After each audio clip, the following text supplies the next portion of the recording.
जब से हमने ये चैप्टर स्टार्ट किया है तो इसमें हमने लाइट को काफ़ी डिटेल में देखा। हमने लाइट की एक प्रॉपर्टी रिफ्लेक्शन ऑफ लाइट देखा और रिफ्लेक्शन ऑफ लाइट हमने अप्लाई किया मिरर्स पे। इसके अलावा हमने मिरर्स की कन्वेंशन वगैरह देखी। अब हम इस टॉपिक को थोड़ा सा चेंज करने लगे हैं और अब हम नेक्स्ट कैरेक्टरिस्टिक्स ऑफ लाइट को देखने लगे हैं, that is refraction of light. अब रिफ्रैक्शन ऑफ लाइट है क्या? The process of bending of light as it passes from air into glass and vice versa is called refraction of light. यानी कि जो ही लाइट हमारी एयर से glass में या फिर ग्लास से एयर में, अब वो ग्लास से एयर के लिए वाइस वर्सा का लफ्ज यूज कर रहा है, जाए तो जो हमारे पास चेंजिंग होगी ना उसकी रे में, जो उसके अंदर बेंडिंग होगी, वो हमारे पास रिफ्रैक्शन कहलाती है।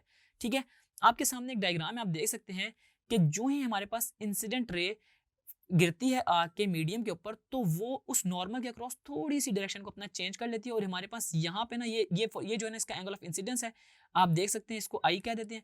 और ये हमारे पास जो है ना इसका एंगल ऑफ रिफ्रैक्शन है और इसको आर कहा हुआ है।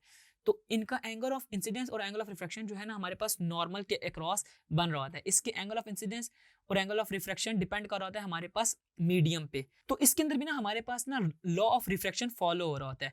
और वो लॉ ऑफ रिफ्रैक्शन है क्या कि the incident ray, the refracted ray and the normal at the point of incidence all lie in the same plane. ये बात होगी ना, जो हमारे पास लॉ ऑफ रिफ्लेक्शन का पहला पॉइंट था ना, वही हमारे पास लॉ ऑफ रिफ्रैक्शन का पहला पॉइंट है। दूसरा इसमें चेंज है कि the ratio of the sine of the angle of incidence to the sine of the angle of refraction is always equal to the constant. यानी कि हमारे पास अगर मैं उस एंगल ऑफ इंसिडेंस का साइन लूं, यानी कि साइन एंगल ऑफ इंसिडेंस और साइन एंगल ऑफ रिफ्रैक्शन, उसकी जो रेशियो होगी ना वो कांस्टेंट के इक्वल होगी n। और वो हमारे पास जो n है ना वो रिफ्रैक्टिव इंडेक्स कहला रहा होता है। और यानी कि उससे हमें पता चल रहा होता है कि हमारे पास मीडियम के चेंज करने से स्पीड में या किसी भी और पैरामीटर में क्या फर्क आ रहा है वेव का। ठीक है, तो आपको याद रखना रिफ्रैक्टिव इंडेक्स क्या है, n is equal to sine i over sine r. अब आपको ये बात पता है कि जो स्पीड ऑफ लाइट हमारे पास ना मीडियम टू मीडियम वेरी कर रही होती है। स्पीड ऑफ लाइट एयर में कितनी होती है 3 इंटू 10 टू रेस पावर 8, जबकि यही स्पीड ऑफ लाइट हमारे पास ग्लास में होती है 2.3 इंटू 10 टू रेस पावर 8। यानी कि हमारे पास एक काफ़ी बड़ा चेंज है कि जो स्पीड ऑफ लाइट है ना वो रिड्यूस हो गई है ग्लास में। अब इनके जो चेंज होने का जो है ना प्रोसेस, वो हम रिफ्रैक्टिव इंडेक्स के थ्रू निकाल रहे होते हैं। To describe the change speed of light in medium we use the term index of refraction या फिर रिफ्रैक्टिव इंडेक्स। आप देख सकते हैं कि जो रिफ्रैक्टिव इंडेक्स हमने इसको n से डिनोट किया था। आपको पता है कि स्पीड ऑफ लाइट अगर एयर में हो तो हम उसको c कहते हैं।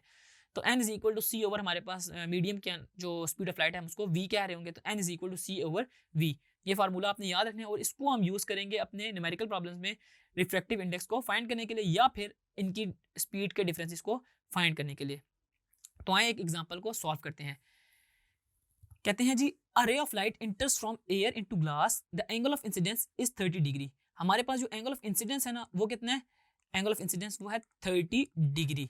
इसके अलावा if the refractive index of the glass is 1.52, इसमें हमें इन्होंने रिफ्रैक्टिव इंडेक्स दे दिया that is 1.52, then find the angle of refraction. और वो कहता है कि जी एंगल ऑफ रिफ्रैक्शन इसमें आप हमें फाइंड कर दें।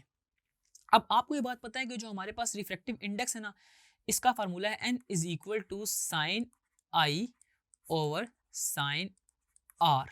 ठीक है, ये बहुत इंपॉर्टेंट फार्मूला है, n is equal to sine i over sine r. अब इसके अंदर हम एंगल ऑफ इंसिडेंस और एंगल ऑफ रिफ्लेक्शन की वैल्यू पुट करके, बल्कि हमने एंगल ऑफ रिफ्लेक्शन निकालना है या तो इसको हम क्या करेंगे, इसको लेफ्ट साइड पे ले जाएंगे, तो n को नीचे ले आएंगे। इस फार्मूले को हम इस तरह मैनिपुलेट करते हैं कि sine r is equal to sine i over n. ठीक है जी, अब इनकी वैल्यूज को हम इसमें पुट इन करते हैं कि जो मेरे पास साइन आई की आई क्या था हमारे पास 30 डिग्री, तो साइन 30 और नीचे आ जाएगा एन दैट इज 1.52। तो हम इसको कैलकुलेटर से फाइंड करते हैं कि हमारे पास साइन 30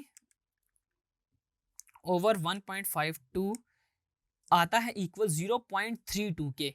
ठीक है जी, तो sine r is equal to 0.32 और हमने निकालना बेसिकली एंगल ऑफ रिफ्रैक्शन था, हमने साइन आर नहीं निकालना था, हमने सिर्फ आर निकालना था। तो इस साइन को हम अपनी राइट साइड पे लेके जा रहे होंगे। तो आपको ये पता है कि जब हम ना साइन को राइट साइड पे लेके जाएंगे तो वो साइन साइन इनवर्स हो जाएगा। तो ये हो जाएगा हमारे पास R is equal to sine inverse of 0.32।